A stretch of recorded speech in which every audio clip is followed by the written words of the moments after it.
the Leica M8.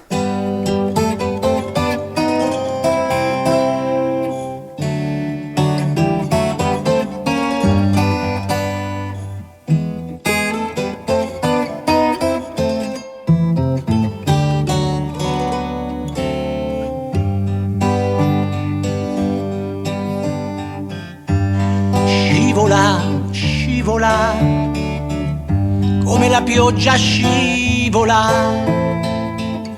come un bambino rotola, sai farlo pure tu. Prendila e stringila, è un'emozione candida. Socchiudi gli occhi e immagina il sole che tramonta già, il mare d'una vela che è già gonfia di blu. This is going to be a very biased review, by the way. I make no qualms about loving this camera, and I'm going to tell you why. I came across, and I'm going to absolutely butcher this name, but I believe he's South African, Johannes Hugh. Was this photographer, or is this photographer, who did a series called The Race of Gentlemen. And they're these like very pastel-y, kind of grainy, I don't know, they had such character to these images. And I was like, whoa, what is that camera? I want that camera. And it was the Leica M8. And I started to do a little digging, and I just found sort of heaps on heaps of work that I was like, oh, that looks so good. I want to try that camera. So went on eBay and found this beauty here that came with the grip. It was body only when I bought it. Didn't come with a box or anything like that. From this camera, my complete and utter obsession with the CCD sensor, this is where it originates from. I mean, this whole channel could kind of be dedicated to this camera. All right, so what is the Leica M8? So the Leica M8 is a hand-assembled, aka Leica. This is what makes them so expensive. Not handmade, but hand-assembled camera in this extremely like beautiful finish. I obviously have the silver. They do have them all black. They have, actually, you know what? I don't know if they have an MP version with like no logo, or I'm sure they do. But it's a 10.3 megapixel CCD sensor. We're gonna come back to that. It has ISO 160 to 2500 in very odd increments. It goes ISO 160, ISO 320, ISO 640, and then 1250, and then 2500. I think I remember that right. It also has JPEG and DNG options for shooting. It has a max 1/8,000th of a shutter speed, which is really fast. This is what I said, 2006. This is their first digital camera. I didn't mention that, but it's their first digital rangefinder that Leica made. And actually with the next generation, the M9, they reduced the shutter speed to, I think, a max of 4,000, because I think there were actually some issues that came about, like maybe it wore out the shutter more quickly. There's a lot of hypothesis around why they reduced the shutter on the M9, but I really like having the 1/8,000th of a shutter. You can shoot more wide open easily. What else? A TTL center weighted meter on this thing. There is aperture priority, auto ISO on here. It has this really funky, I mean, if you've ever shot a Leica, this is really familiar, and actually the M11, I think, is the first one where they're not doing this. But like the M6 or any of the film M's, you take that base plate off to get the, there's an SD card in here, and then there's a battery in here. I'm actually charging my battery right now. I should get that. And the battery goes in here. Whoa. And then this guy comes back together like that. Very nice. At first, I actually really didn't like that. I was like, this is annoying. But now I love it. It's just like, again, this is a camera all about the feelings. Like, I'm getting emotional, as you can tell. But just getting back to the specs, it has a 2.5 LCD back here. It's fine. It kind of got, pretty panned when it was released because it was even kind of subpar for its time. But it really doesn't bother me. I have never had any issue with the LCD. It's not like some of the other circa 2006 cameras that I've shot, where you really could not tell anything on the LCD. I feel like I get a good read off of this one. So it comes with 6 pairs of frame lines. So you get like the exterior frame line and then the interior frame line based on, you know, you mount the lens and it will automatically populate the frame lines. You have 24 and 35, you have 50 and 75, and then you have 90 and 28. Those are the pairs of frame lines that you can shoot on this camera. So if you like telephoto, this is probably not the right body for you. But then again, I would probably just go to like an SL or, you know, a mirrorless format for that. One thing I do really like is the frame lines on this camera, unlike all the other M's, I believe. They're illuminated by daylight versus the battery illuminated frame lines. So this window right here is actually to let the daylight in to give you the frame line view. And it's really nice and crisp. Like, it's super clear. I never feel like I don't know where my lines are. And the rangefinder patch is also really nice and contrasty. There's no color to it. It's like pure white, but it's really, really easy to focus. And it has a 0.68 optical viewfinder on here. It shoots 2 frames per second, up to 10 frames or something like that. Most critically, it is the Kodak KAF 10500 APS-H CCD sensor. That is a very big mouthful, but also a critical, important point.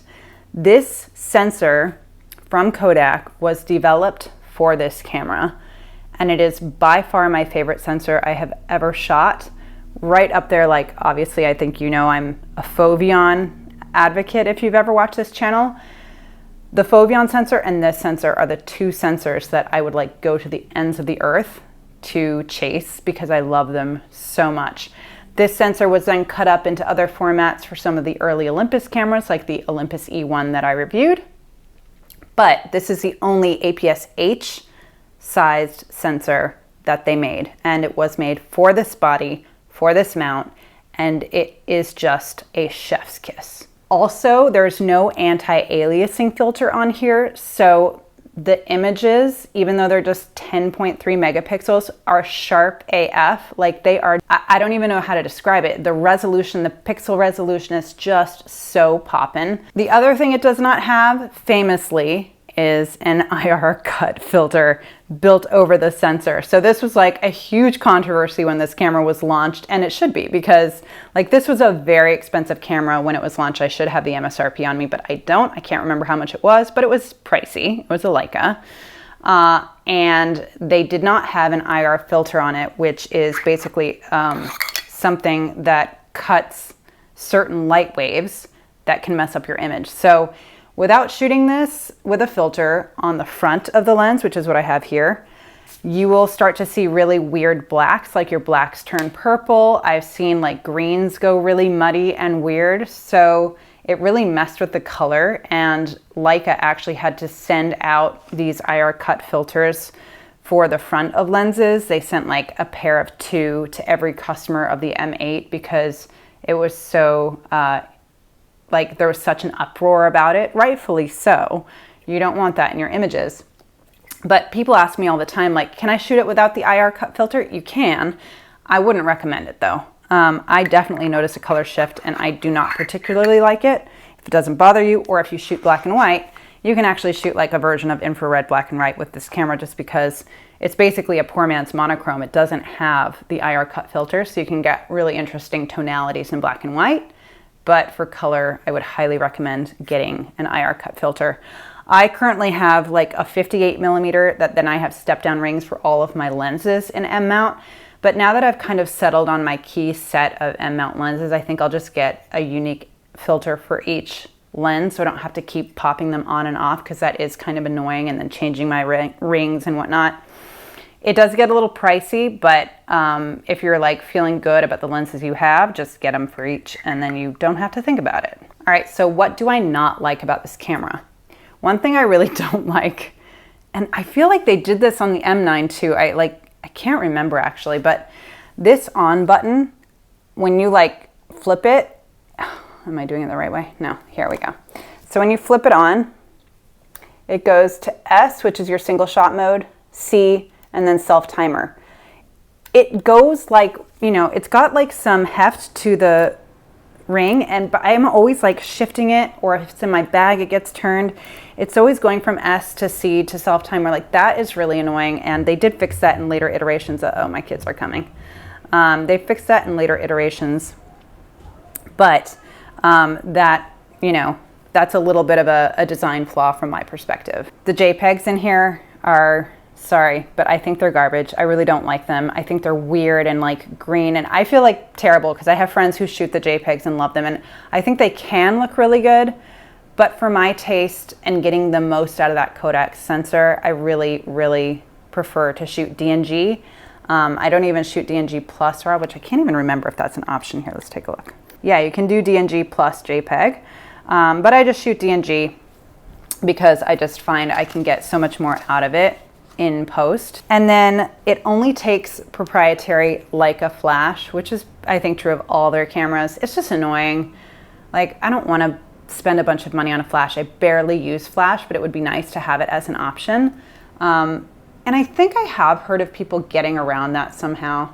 So I'm not the person to ask. I'm mostly a natural daylight shooter, but kind of annoying. The metering is super, super center weighted. That is not like a negative to me, but it's just something to note because, you know, you're just going to want to watch what you're metering off of. You can shoot aperture priority in this. It's great to have as a feature, but I don't really trust it. I don't know. I haven't had the best of luck. And to be honest, I way prefer to shoot it all manual anyway. Like, that's part of the pleasure of a camera like this. Is like, I just lock it off on ISO 160, and I usually have my, you know, aperture set to whatever I want it. 4 or 5, 6 tends to be where I shoot. And then I'm just moving my shutter like this, and it just makes it really nice and easy to shoot that way. I love how it shows up in the viewfinder. I'll try to get some footage of this, but there isn't a, like when you're shooting in manual exposure mode, you just have basically kind of like almost like the match needle version of exposure metering. So you just see an arrow this way or that way, and you know I need to turn it this way to get the exposure right, or this way to get the exposure right. And then when it's hit the exposure at the, you know, at the right balance, you get a little dot, a red dot in the viewfinder. It's just a super clean, super simple way of shooting, very intuitive, very easy to follow, and I really like it. The only thing I don't like is that I can't see the value of my shutter speed. That is the only thing that I get really bugged by. I don't want to go under, like, say a 30th of a second, so it would be nice to be able to see just like, am I like cutting it close in low light? But you just like look down and you just kind of memorize where in your ring you are. It's just very tactile. So one thing to note is, because it is APS-H, you are going to have a crop factor on your lenses for field of view equivalent. So it's a crop factor of 1.33. So like this 50 millimeter lens becomes something like a 66.6 millimeter lens or something like that. So it is something to note. I didn't like it for a really long time because it was so hard for my brain to calculate, like, oh shit, what am I shooting? But now I'm just like, I always shoot 35, which is equivalent more or less to 50. The 50, which is equivalent more or less in my head to like 75. I round up or whatever. I mean, it's a significant roundup, but I actually like it. It's like a little bit wider than the 75, which I like. And then my 28 is essentially a 35. That's just kind of, now I'm used to it, but at first it just took some adjustment. The other thing, which is just inherent to rangefinders overall, is of course your rangefinder alignment can go out. And so these are cameras that you probably want to get checked every once in a while. I have never done it. My rangefinder seems to be on point and fine. So I've never had an issue, but it is something to note that like rangefinders do go out. They do sometimes need maintenance. So that's just kind of an added cost to build into your head if you're ever going to go down the rangefinder path.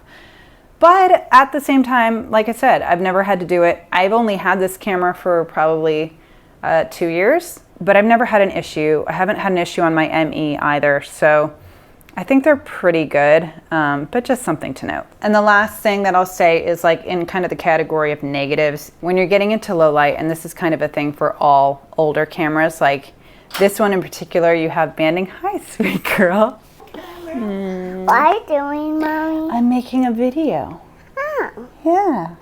All right, so what I was saying is that with, you know, a lot of older digital cameras, one of the realities is you're oftentimes going to get like hot pixels, or you might have some banding issues.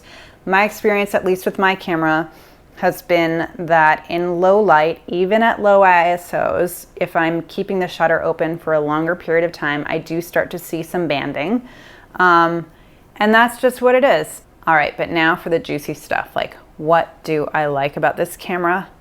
Damn near everything. Like, I'm not even kidding. I just love this camera so much.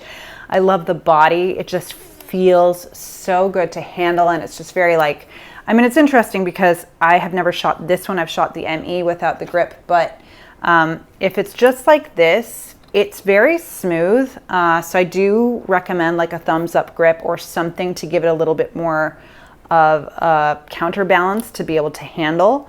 But I just love this grip. At first I thought it was too big, but it really just makes it super, super easy to handhold. And I can shoot this all day, no problems at all. I also just think, I mean, come on, it's just a work of art. It's beautiful to look at. In terms of construction, it feels really tough, really strong. I mean, I've babied this camera more than I would most others. I mean, you know, as you do with a Leica. But it feels very strong and very capable of taking a hit. There is, of course, no Wi-Fi, no live screen, no video, but those are all pluses for me because I have really, I don't know, I'm getting old and grumpy or something, but I just hate how many features are on cameras these days. I find it just too much and too annoying, and I don't want to dig in menus. Like, there's a one-page menu in here. It's super, super straightforward. You just sort of shuffle down here. It's short, like that's it. Now you're back at the top. It's really, really straightforward. And then even better, when you hit set, it just goes to like a quick menu where just everything that I actually care about, my ISO, if I were shooting an aperture priority, you have your exposure comp there and your white balance. That's all you need. Like, everything else is on the physical body, the shutter, the aperture, and you're good to go. The other thing that I love is like these DNG files are so tiny. I mean, I can't remember how big they are. I should look this up. I'll put it on the screen. But they are so tiny. They take up no room on an SD card, and they are super fast to offload onto your computer. Right now I shoot this with a 16 gigabyte card. I think this might be as high as it goes, maybe 32, but it used to be, say, like the max was 4 gigabytes when it came out. So when you put a 16 gigabyte in here, it's pretty funny because it says you can get, I mean, it just maxes out on this frame counter here, which is really nice, by the way. This little frame counter up here. It says like 999 shots, and I've shot this all day endlessly, and it never goes down from 999 because like a 16 gigabyte card could shoot me probably a week's worth of photos and never run out. I also love the exposure, the way the exposure metering works in terms of that red dot that I discussed and the match needle kind of way of metering. That super clean viewfinder is really nice. I would love that shutter speed in there, but other than that, like, I just want it super clean, and this is. Obviously, it's an optical viewfinder, which is also just so nice. You can kind of really see, I mean, it is not one-to-one, but it is very close in terms of like, I don't feel like my two eyes get crazy split. I can kind of see the world and see in the viewfinder at the same time. I love the sound of the shutter. This is becoming a thing, if you haven't noticed. Like, when there's a good shutter sound, it just makes me really happy. All right, so let's do a couple of shutters here.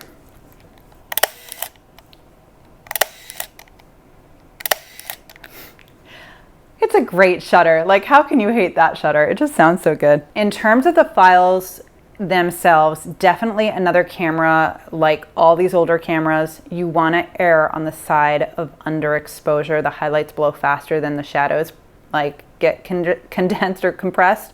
So I always shoot around a third under, or when I'm doing manual, like if I'm hitting the dot and it's saying that it's the right exposure, it's pretty much always going to be pretty good. If I'm in a super high contrast situation, I will always shoot just a little under to make sure that I'm saving those highlights, because the shadows can actually be boosted significantly in these files, much more than you would think from a 2006 camera. And I of course do like that it takes SD cards. It's just nice. They're easier to come by. They're easier to download.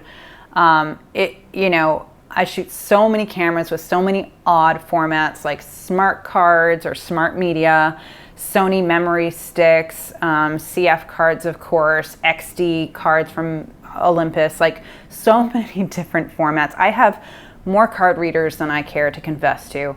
SD just makes it simple, clean, and obviously they're easy to buy. The one negatory on, you know, I didn't cover earlier, is that the battery itself is something you may need to get new. They still sell these new, not that they're manufacturing them new, but they are like, you know, old cameras that you can still get from B&H or whatever. Who knows how long that lasts, and once they're gone, that is going to be an issue, just because there aren't like third-party batteries. There are, but not many, and I just read bad reviews about them, so I haven't dared to go down that path. But when I first got my camera, I had one of the original batteries, and the camera kept dying, and I thought I had gotten a faulty camera. But then when I got a new camera battery, it was all fine and dandy and no issues whatsoever ever since. But they're pricey. They're like at $150 US at the moment.